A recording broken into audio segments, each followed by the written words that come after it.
Remember when I told you that I was getting really frustrated as a snow liker in the Northeast? My frustration is about to grow even more because it's now looking like the storm system that was supposed to bring a good bouting of snow, it looks like it's going to track too far north. There is a very high chance it brings rain and temperatures in the mid 40s. Maybe get some front end snow, maybe get some back end snow, an inch or two at most. Then it's pouring rain, and well, then there's an Arctic blast where high temperatures struggle to get out of the mid 20s for a few days. Probably a 4-day cold wave. You really can't go outside, and it'll be dry. So, first, I do want to make the declaration that I actually am trying to get more into running now. I actually am. I can't video it, obviously, because that would slow me down significantly, but I'm trying to get more into running. And today I was busy, but it was actually relatively pristine running weather. Temperatures reached the low 40s, which is a very good mark if you're trying to run. It was really our warmest day since the 2nd of January across the area. Unfortunately, tomorrow is going to cool back down to 33 degrees. I'm not saying that I can't run when it's 33 degrees, even though it'll likely be 32 or 31 by the time I get home, but it's very difficult because once you get close to freezing and below freezing, really below 35, the effect of running, it actually has a negative impact on your lungs. So it's going to get harder for me. It's going to warm back into the 40s on Friday. Maybe again, there's a chance of some front end snow, and back end snow when the temperatures crash.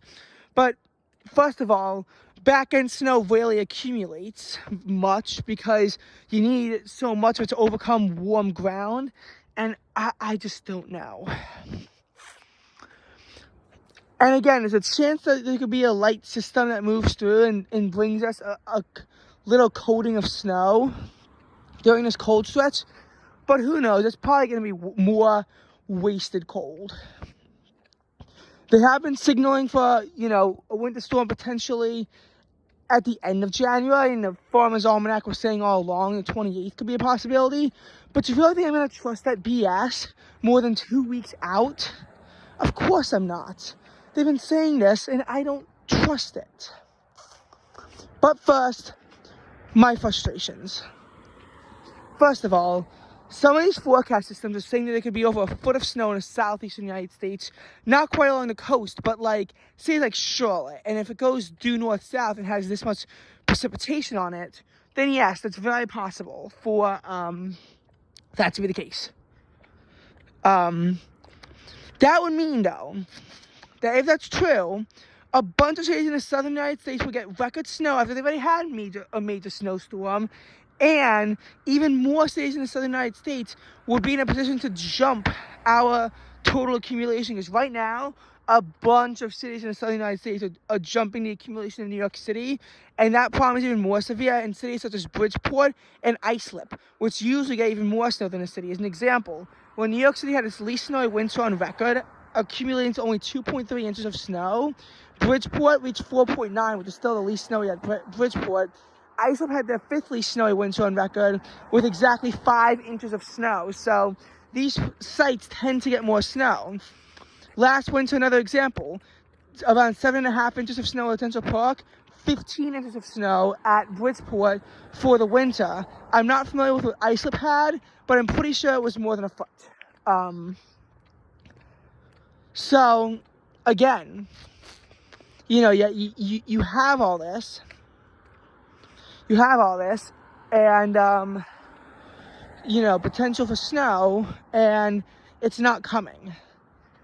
Because here's the thing. December 5th, and I actually got snow on December 5th. That's the only reason why my total snowfall accumulation is even in the 4s, or also probably in the 3s right now. December 5th, it was so frustrating if you lived anywhere in the city, because basically,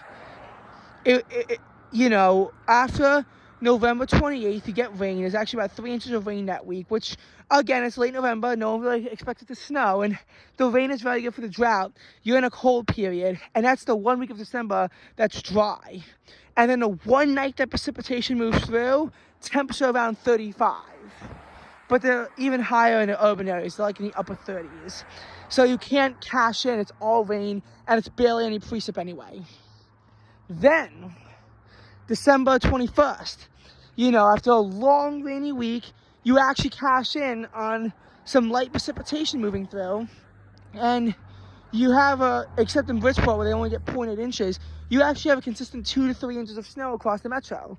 And then Christmas Eve, further east, less snow, so you had around an inch in Manhattan and New Jersey to only 1/10 of an inch further east on Long Island.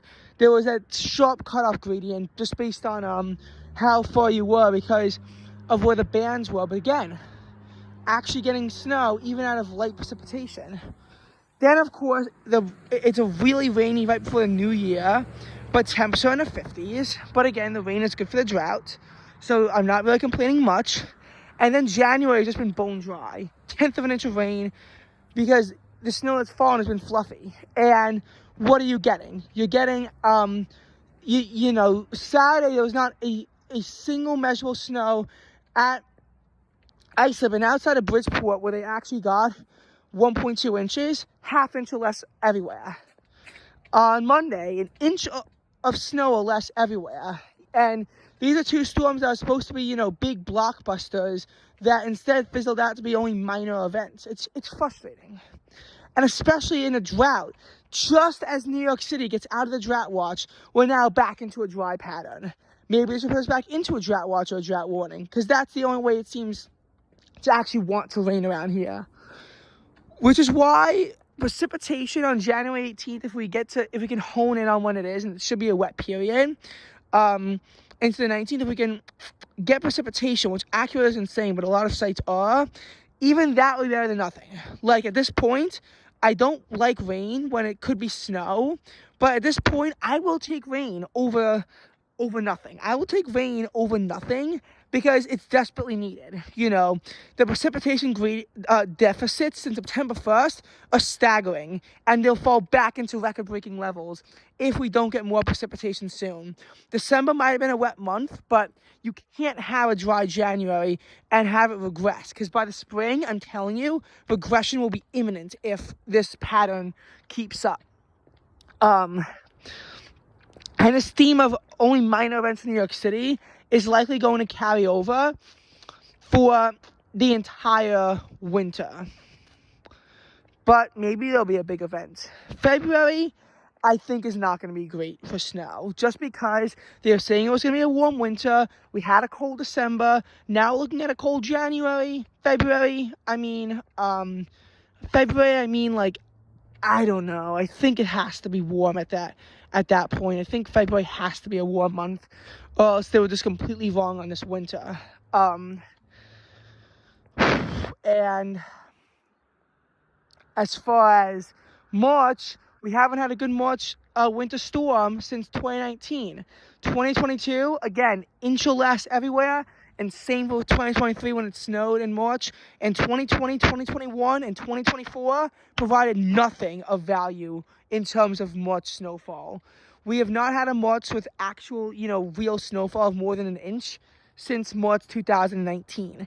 And that's what's also getting to me, is that, it's pretty much cutting winter off at pretty much the end of February. And that's annoying, because that means that, not a great February, and you really can't cash out with snow, and again, just gets frustrating. Now, do I think that this winter will be a total failure? No, I think that we've never seen a winter where the last snowfall is early January 11th. I think the record is January 18th, and that was set back in 2020. I think that this winter can still eke out some more snow. I think that there'll be more snow at some point, but I said 10 to 15 inches before, and I'm sticking to it, because I haven't seen any indications that New York City can get more than 2 inches of snow in a single event this winter. I haven't seen any.